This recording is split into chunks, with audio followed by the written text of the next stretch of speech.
Charlie Kirk was scheduled to speak at my husband's upcoming memorial. Instead, I am here speaking at Charlie's memorial.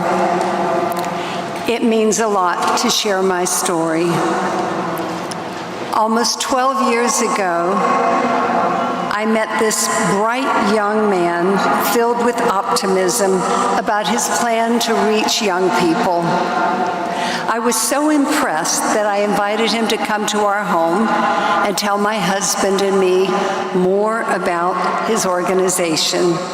That young man, of course, was Charlie Kirk, and his organization was Turning Point USA.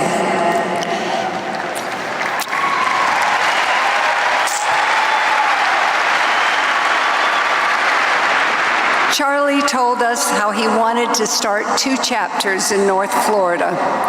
When asked how much money it would take, he told us he thought it would take about $50,000. Not knowing anything about this young man except that he sounded impressive, we told him that if he could raise the first half, we would give him the remaining $25,000.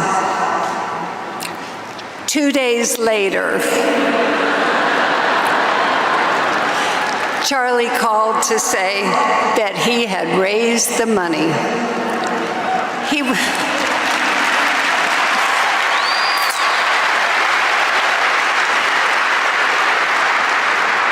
was not in his hometown.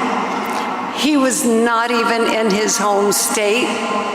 He was 20 years old, and yet he met our challenge. I laughed and I told him, I said, "Well, Charlie, I guess we owe you a check."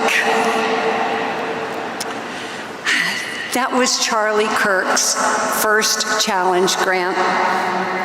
After that initial grant, we followed suit with multiple challenge grants, each one larger than the previous, eventually growing into the millions. In the early days, Charlie felt like a son to me. More recently, I was the one looking up to him. Charlie never disappointed. He met every challenge with optimism and grit. Today, I feel like Charlie is challenging us. Will we meet his challenge to fight for freedom, for family, for faith?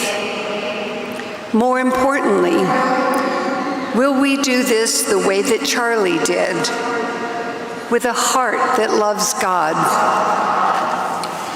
Before you answer that question, I would like to share something else with you. Shortly before I met Charlie, I had become very discouraged about the atmosphere in our country. I even suggested to my husband that maybe we should stop trying. It seemed that the money and time we were giving to freedom causes did not seem to be making a difference. Bill asked me to read an article by Larry Reed. The essence of the article said this: if we truly believed in freedom, we must never stop trying to preserve it. We had a moral obligation to fight for freedom. And as long as there is a breath in our bodies, we must fight.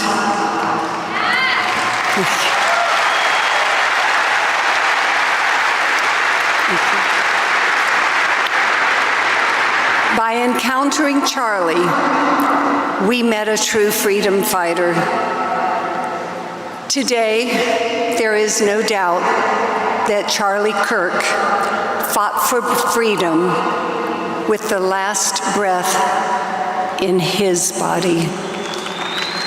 Thank you, Charlie Kirk.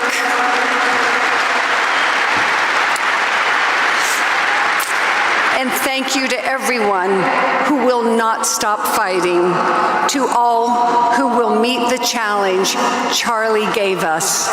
Thank you.